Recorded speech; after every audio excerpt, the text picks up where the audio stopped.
Welcome back to my channel రాధియర్ చందూస్ vlogs. ఈ రోజు మన వీడియోలో రొయ్యల పచ్చడిని ఎలా చేయాలో చూసేద్దాం రండి. పక్కా కొలతలతో ఇంట్లోనే చాలా ఈజీగా ప్రిపేర్ చేసుకోవచ్చు. హాస్టల్స్లో ఉండే వాళ్ళకైనా లేదంటే బ్యాచిలర్స్కి ఇలా గనక రొయ్యల పచ్చడి చేసి పంపించారంటే ఫ్రిడ్జ్లో పెట్టకపోయినా కూడా 3 months దాకా స్టోర్ చేసుకోవచ్చు.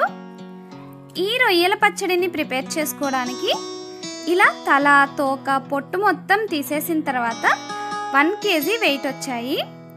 ఇప్పుడు నేను 1 kg రొయ్యల పచ్చడిని చూపించబోతున్నాను అన్నమాట. ఈ రొయ్యల్ని ఇంటికి తెచ్చిన తర్వాత వెనక వైపు ముందు వైపు కూడా నరాలు తీసారో లేదో అని ఒకసారి చెక్ చేసుకోవాలి.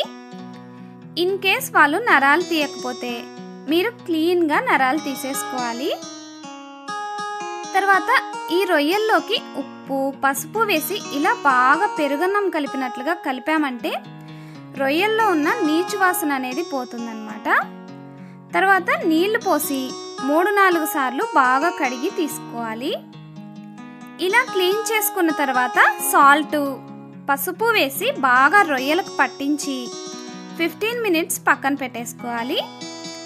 ఈలోపు మసాలా ప్రిపేర్ చేసుకోవడం కోసం ప్యాన్లోకి 4 tablespoons ధనియాలు, 5 యాలకులు, 6-7 లవంగాలు, 2 ఇంచుల దాల్చిన చెక్క వేసి లో ఫ్లేమ్లోనే ధనియాలు మంచి స్మెల్ వచ్చేదాకా ఫ్రై చేసుకుని ఒక ప్లేట్లోకి వేసి పక్కన పెట్టుకోవాలి.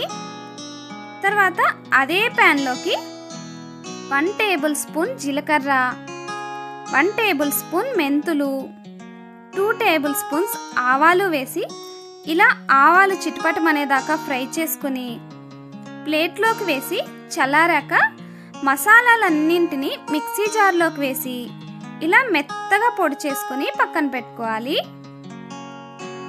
ఇప్పుడు మనం ఉప్పు పసుపు వేసి మ్యారినేట్ చేసి పెట్టుకున్న రొయ్యల్ని ఒక ప్యాన్లోకి వేసుకుని మంటని హై ఫ్లేమ్లో పెట్టి ఇలా రొయ్యల్లో వాటర్ అంతా రిలీజ్ అయ్యి అవన్నీ ఆవిరైపోయేదాకా ఉడికించుకోవాలి.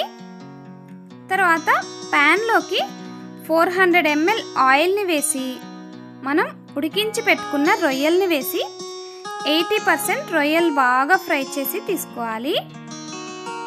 రొయ్యల పచ్చడి చాలా రోజులు నిల్వ ఉండాలంటే తప్పకుండా 80 to 85% వేయించుకోవాల్సిందే.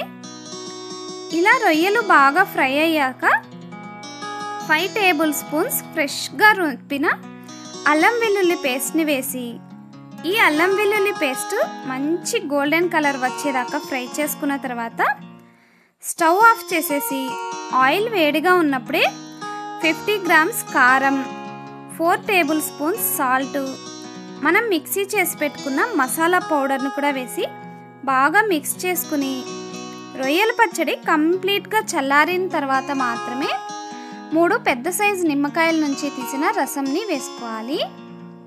ఇలా వేసుకున్న తర్వాత మొత్తం కలిసేదాకా ఒకసారి కలుపుకొని ఈ స్టేజ్లోనే ఉప్పు కారం ఏదైనా సరిపోకపోతే అడ్జస్ట్ చేసుకోవచ్చు. తర్వాత ఒక ప్లాస్టిక్ జార్లోకి కానీ లేదంటే ఇలా ఒక గాజు బౌల్లోకి కానీ ట్రాన్స్ఫర్ చేసుకుని మూత పెట్టి 2 రోజులు బాగా ఊరనివ్వాలి. రొయ్యల పచ్చడి నిల్వ ఉండాలంటే తప్పకుండా ముక్కలు మునిగేదాకా ఆయిల్ అనేది ఉండేలాగా చూసుకోవాలి. ఈ పచ్చడి బయట అయితే 3 months ఈజీగా స్టోర్ చేసుకోవచ్చు. ఫ్రిడ్జ్లో అయితే 5 months దాకా స్టోర్ చేసుకోవచ్చు అన్నమాట. ఇప్పుడు కొంచెం ఆయిల్ తక్కువగా అనిపించినా కూడా ఊరిన తర్వాత ఇలా ఆయిల్ పైకి తేలి చాలా బాగుంటుంది. ఈ పచ్చడిని అన్నంలోకి కలుపుకొని తింటే అసలు టేస్ట్ చాలా అంటే చాలా బాగుంటుంది. మీరు కూడా తప్పకుండా ట్రై చేసి ఎలా వచ్చిందో కామెంట్ చేయండి. అలాగే వీడియో నచ్చితే లైక్ చేసి రాధియర్ చందూస్ వ్లాగ్స్ ఛానల్ని సబ్స్క్రైబ్ చేసుకోండి.